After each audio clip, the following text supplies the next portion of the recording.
Episode 11 feels nicer to hold. Adhyansh ने उन्हें तिरछी नजर से देखा और अपना फोन वापस अपनी पतलून की जेब में रख लिया। एक परीक्षा, आप इसे कैसे करना चाहते हैं? अरे, और कैसे? बेशक, प्रसिद्ध जापानी पोर्न स्टार से मिलकर। अभय और सार्थक ने अपने हाथों को आपस में रगड़ा और अपनी बाहों को सांकेतिक रूप से सहलाया। अगर हम जापानी पोर्न स्टार के साथ खुद को परीक्षण नहीं करते हैं तो हम कैसे जानते हैं कि हमारा प्रलोभन विरोधी प्रशिक्षण वास्तव में काम करता है? और वैसे भी हम सिर्फ परीक्षण कर रहे हैं, हम वास्तव में ये नहीं कर रहे हैं। अध्यांश को पूरा यकीन था कि युवा सिर्फ जापानी पोर्न स्टार्स को उनके लिए लाइव प्रदर्शन करते देखना चाहते थे। अध्यांश ने उनकी उपेक्षा की। हाथ में चाय का प्याला लिए वह खिड़की के पास गया और बाहर रात का नजारा देखने लगा। टोक्यो का रात का दृश्य सुंदर था। ऊंची ऊंची इमारतों की रोशनी झिलमिलाती और हीरे की तरह जगमगा उठी। वे गहरे नीले रात के आकाश, शांत और शांत में सितारों के साथ घुल मिल गए। अभय और सार्थक ने देखा कि अध्यांश जवाब देकर उनका मजाक नहीं उड़ाने वाला था। वे निराश होकर वे पीछे हट गए। दोनों सचिवों ने लंबी सांस ली और सोफे पर जोर से बैठ गए। प्रत्येक एक कप कॉफी पी रहे थे और वे दबी हुई फुसफुसाहट में बात कर रहे थे। सार्थक, क्या तुमने कभी किसी महिला के साथ ऐसा किया है? मेरी कभी कोई गर्लफ्रेंड भी नहीं रही, एक औरत के साथ सोने की तो बात ही छोड़िए। सार्थक ने कहा, पर आप कैसे नहीं हैं? आप जिला 3 की उस महिला अधिकारी से मिलने की कोशिश कर रहे थे, है ना? उसका नाम फिर क्या था? मुझे याद मत दिलाओ। मैं उसे प्रभावित करने में असफल रहा और इस प्रक्रिया में मेरी लगभग पिटाई ही हो गई थी। अभय ने मायूसी से अपना सिर हिलाया। उसके पास बहुत सारे प्रेमी कतार में इंतजार कर रहे हैं। मैं शर्त लगाता हूँ कि कतार जिला 3 से लेकर जिला 4 तक फैली हुई है। मेरे पास क्या मौका था? सीरियसली, मुझे समझ नहीं आ रहा है कि यह सब हंगामा क्यों हो रहा है। वह मुझे इतनी खास नहीं लगती। सार्थक ने अपने सिर के पिछले हिस्से को रगड़ा और उदास स्वर में कहा, मुझे आश्चर्य है कि एक महिला के साथ ऐसा करना कैसा होता है। क्या होगा यदि हम अपने आग्रहों का विरोध करते रहें और अंततः हम यौन इच्छाओं से इतने दूर हो जाएं कि हम इसे उठा भी न सकें? फिर हमारे बच्चे कैसे होंगे? मेरा परिवार 5 पीढ़ियों से चला आ रहा है और वे वंश को जारी रखने के लिए मुझ पर निर्भर हैं, इकलौता बेटा।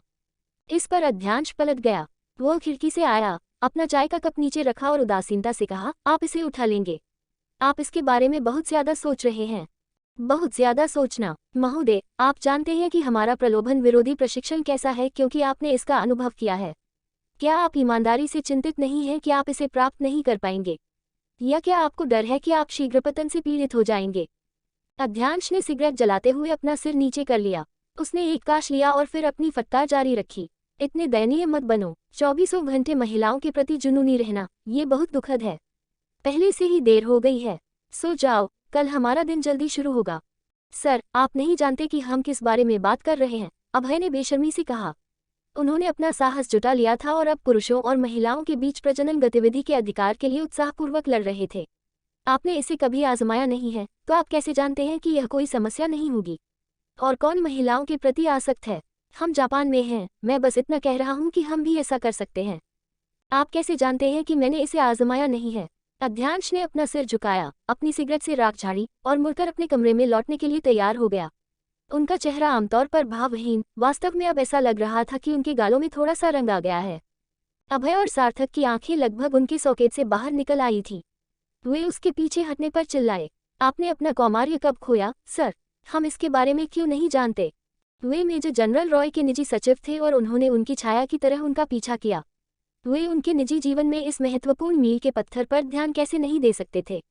वे अपने कर्तव्य में विफल रहे थे। फेल्ड। अल्पविराम। अध्यांश ने अपने निजी सचिवों के उन्मादी चिल्लाने को नजरअंदाज कर दिया और शांति से अपने कमरे में वापस चला गया। उसने अपना फोन निकाला और इससे पहले कि वह जानता कि वह क्या कर रहा है, वह पहले ही एक नंबर डायल कर चुका था।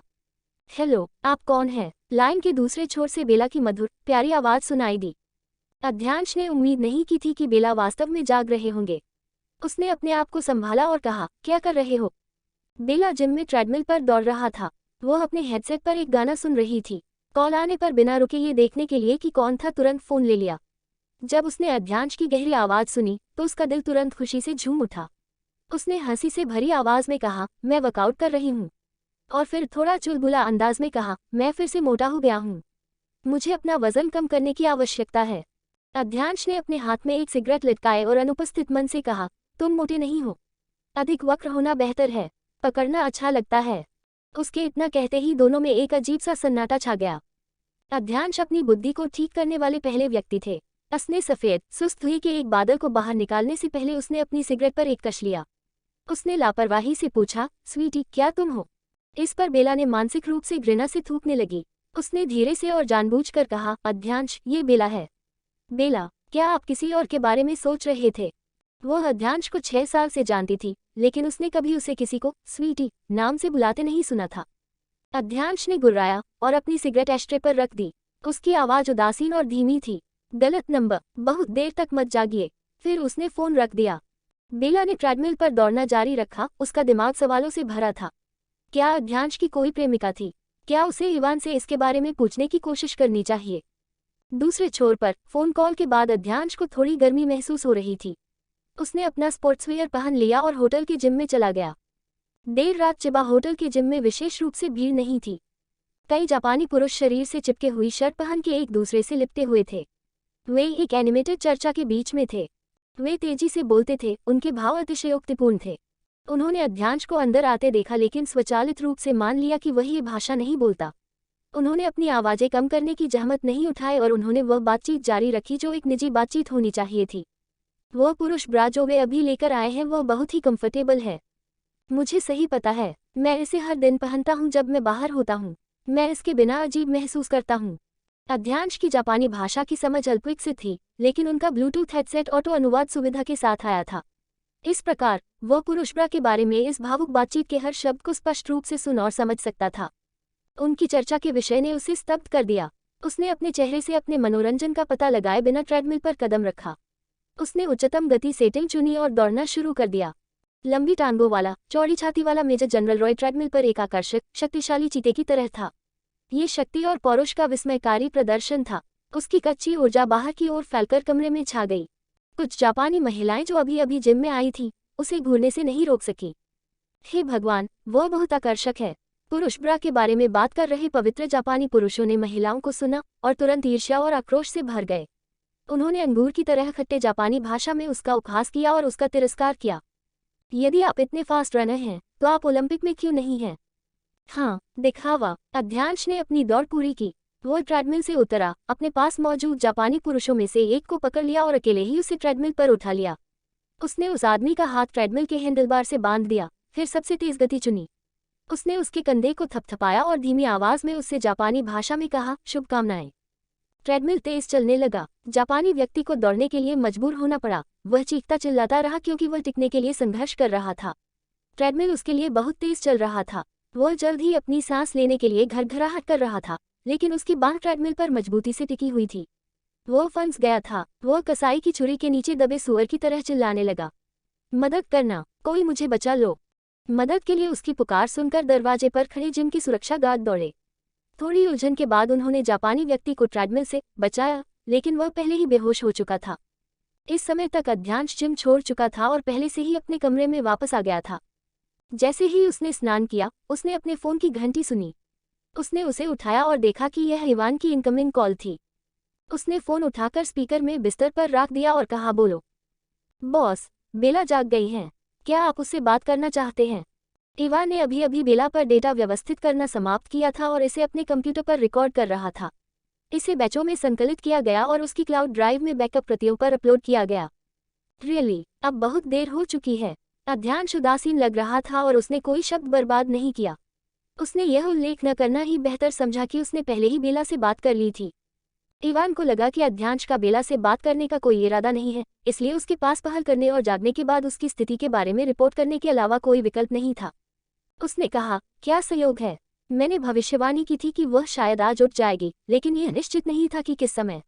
बाद में बेला की कक्षा के कक्षा प्रतिनिधि उससे मिलने आए।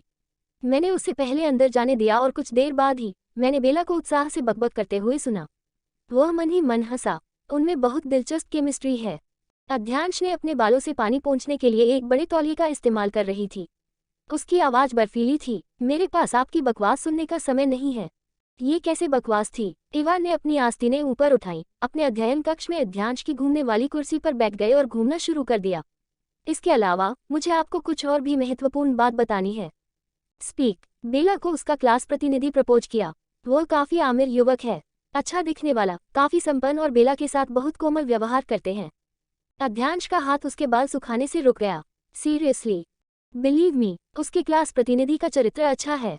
उसने मेरे सामने ही बेला को अपना फोन दिखाया और न केवल बेला की फोटो को लॉक स्क्रीन के रूप में सेट किया, बल्कि उसने अपने फोन को अनलॉक करने के लिए पासवर्ड में से एक के रूप में उसके फिंगरप्रिंट को भी प्यार से सेव किया। इसके साथ ही उसने कहा कि बेला कभी भी उसका फोन अनलॉक कर सकती है, क्योंकि उसके पास उससे छिपाने के लिए कुछ भी नहीं है। वह हंसा और फिर बोला, बॉस, मुझे लगता है कि यह व्यक्ति भावी मैरिज पार्टनर के रूप में बेला के लिए उपयुक्त है। अध्यांश ने अपने फोन को देखा और पाया कि उसने कुछ समय पहले बेला की तस्वीर को अपनी लॉक स्क्रीन के रूप में सेट किया था। उसने फोटो एल्बम खोलने के लिए स्क्रीन पर स्वाइप किया और बिना किसी भावना को धोखा दिए फोटो को डिलीट कर दिया। एक पल में उसने अपने फोन से बेला के सभी निशान हटा दिए थे। इवान अभी भी फोन पर किसी बात पर बड़बड़ा रही थी।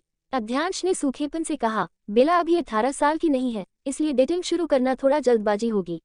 लेकिन जब तक वह उसे पसंद करती है, मैं दखल नहीं दूंगा। वह उठ खड़ा हुआ, फिर से बेचैनी महसूस कर रहा था। मेरे पास देखभाल करने के लिए कुछ है। उसने अचानक फोन काट दिया। उसने फिर शांति से अभय को बुलाया और उसकी आवाज़ तुरंत गहरी हो गई। अभी बेला के विश्वविद्यालय के कक्षा प्रतिनिधि के फ़ोन से कनेक्ट करें और वहां से उसकी सभी उंगलियों के निशान हटा दें। याद रखें, इसे पूरी तरह से हटा दें और सुनिश्चित करें कि इसे किसी भी सॉफ्टवेयर से पुनर्प्राप्त नहीं किया जा सके। अभय बिस्तर पर लेटे हुए थे। वह और सार्थक ये निर्धारित करने की कोशिश कर रहे थे कि किस महिला नायक ने मेजर जनरल के साथ किया था। वह अध्यांश की कॉल से इतना चौंका कि वह लगभग बिस्तर से गिर गया। क्या किसी के फोन पर बेला का फिंगरप्रिंट सहेजा गया है? विस्मयादिबोधक चिन्ह। क्या बेवकूफ़ी की बात है। उंगलियों के निशान इतने महत्वपूर्ण हैं कि यह किसी को मुफ्त में कैसे दिए जा सकते हैं। व्यक्ति उसके फिंगरप्रिंट का उपयोग कर सकता है और बेला की उनसे कोई गोपनीयता नहीं होगी। वे कुछ भी करने के लिए बेला के फिंगरप्रिंट का उपयोग कर सकते हैं और फिर इसका उपयोग उसे फ्रेम करने के लिए कर सकते हैं। सर, मैं सहमत हूँ। हमें इस फिंगरप्रिंट को मिटा देना चाहिए। अभय के आक्रोश को सुनकर और उसके शब्दों ने अध्यांश की भावनाओं को कैसे प्रतिध्वनित किया, क्या बताओ। उसके चेहरे पर एक मुस्कान का झलक दिखाई दिया और फिर जल्दी से गायब हो गया। अभय ने आह भरी और सार्थक को इशारा किया। All good. उसने तुरंत फोन काट दिया। क्या बात है, एक मिशन, सार्थक गंभीर होकर कही। यह कोई बड़ी बात नहीं है। बेला का फिंगरप्रिंट किसी ने सहेज लिया था। अभय ने अपने फोन पर एक कमांड टैप किया और इसे अपार क्षमताओं वाले एक मिनी सर्वर में बदल दिया। अरे सार्थक, बेला के क्लास प्रतिनिधि का नाम क्या है? क्या आपके पास उसका नंबर है? सार्थक बेला के स्कूल मामलों की देखभाल करता था। उसने तुरंत जवाब दिया। रेयांश कपूर, उसका फ़ोन नंबर है 4x। उसने अभय को फ़ोन नंबर दिया और चिंता के साथ पूछा, क्या आप ऐसा करने में सक्षम हैं? मुझे लगता है कि बच्चे का फ़ोन एप्पल का है। सुरक्षा उन पर उत्कृष्ट है। मुझे कम मत समझना। मेरा आदर्श वाक्य है, मुझे एक फ़ोन नंबर दीजिए और मैं इसका उपयोग मालिक की पूरी पृष्ठभूमि को खंगालने के लिए कर सकता हूँ। अभय ने अपने हाथों पर फूंक मारी और अपने सावधानीपूर्वक बनाए गए सॉफ्टवेयर पर रेयांश का नंबर दर्ज करने के लिए आगे बढ़ा। उसने खोज बटन दबाया और विशाल नेटवर्क में रेयांश के फ़ोन की तलाश शुरू कर दी। अपने कमरे में अध्यांश बिस्तर पर लौटते ही अपना फ़ोन अपने साथ ले आया। उसने अब सोने की योजना बनाई थी, लेकिन सिगरेट पीने के कारण वह फिर से जागरूक हो गया। उसने अपने फ़ोन पर एड्रेस बुक को स्क्रॉल किया और अंत में उसका नंबर डायल करने से पहले एक पल के लिए बेला के नाम पर रुक गया। बेला ने अपनी वर्कआउट समाप्त कर लिया था और ताज़ा स्नान किया था। वह अपनी वैनिटी में बैठी थी और अपने चेहरे को फेस मास्क के लिए तैयार कर रही थी। अपने फ़ोन की घंटी सुनकर उसने देखा तो पता चला कि यह कोई अनजान नंबर था। वह झिझकी, लेकिन फिर भी उठाया और उत्तर दिया। बेला। अध्यांश की आवाज़ पंक्ति के दूसरे छोर से आई और बेला का चेहरा धूप की तरह चमक उठा। अध्यांश, आपने इस बार फिर से गलत नंबर पर दोबारा कॉल नहीं किया, है ना? उसने व्यंग्य से पूछा। मुझे अंकल बुलाओ। अध्यांश बेला द्वारा उसे संबोधित करने के तरीके को अचानक ठीक करने पर जोर दे रहा था। बेला हैरान रह गया। कठोर आदेश की चुभन को महसूस करते हुए उसने अपने फ़ोन की ओर देखा। हालांकि वह अध्यांश की बात मानने की आदी थी, इसलिए उसके पास अपने शब्दों को बदलने के अलावा कोई विकल्प नहीं था। अंकल रॉय।